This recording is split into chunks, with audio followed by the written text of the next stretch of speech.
kita semua. Selamat bertemu lagi dengan Ibu dalam pembelajaran Bahasa Indonesia. Pada pertemuan kali ini, kita akan melanjutkan pembahasan tentang teks laporan hasil percobaan. Tujuan pembelajaran kalian hari ini adalah 1. Kalian harus mampu menelaah struktur teks laporan hasil percobaan.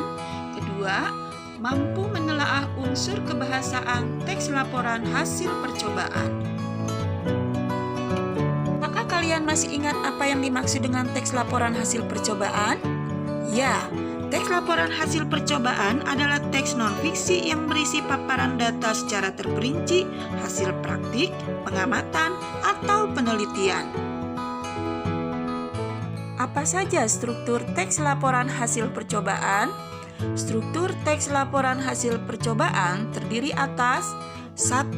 Tujuan percobaan, 2. Alat dan bahan, 3. Prosedur atau langkah-langkah percobaan, 4. Hasil percobaan, 5. Simpulan.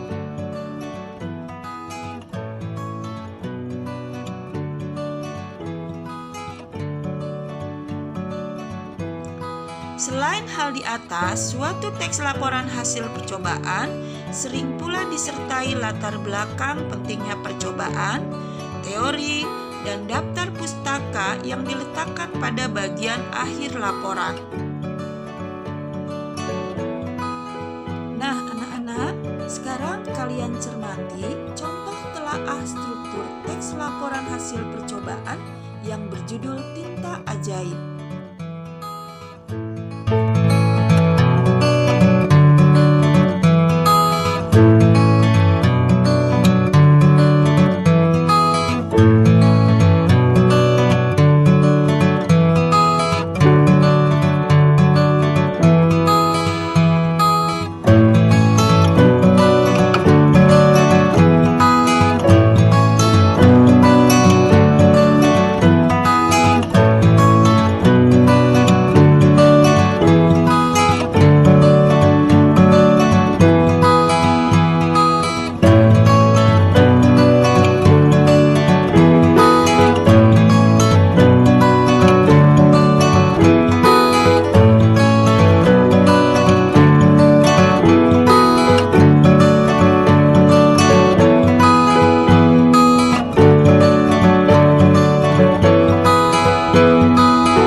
Itulah contoh telaah struktur teks laporan hasil percobaan.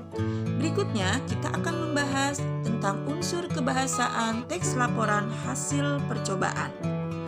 Aspek kebahasaan pada teks laporan hasil percobaan diantaranya 1. Menggunakan istilah ilmiah yang berkaitan dengan kegiatan percobaan.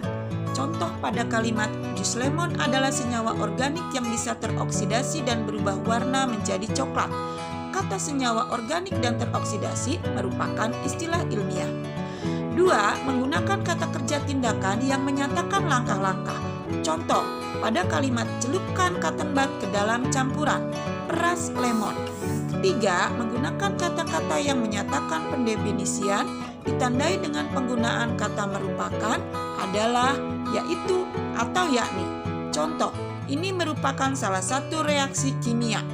Jus lemon adalah senyawa organik yang bisa teroksidasi.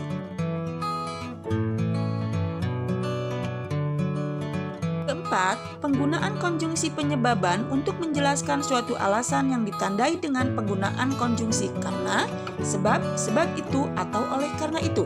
Contoh, oleh karena itu tidak seorang pun menyadari keberadaan tulisan itu sampai dengan tulisan tersebut dipanaskan.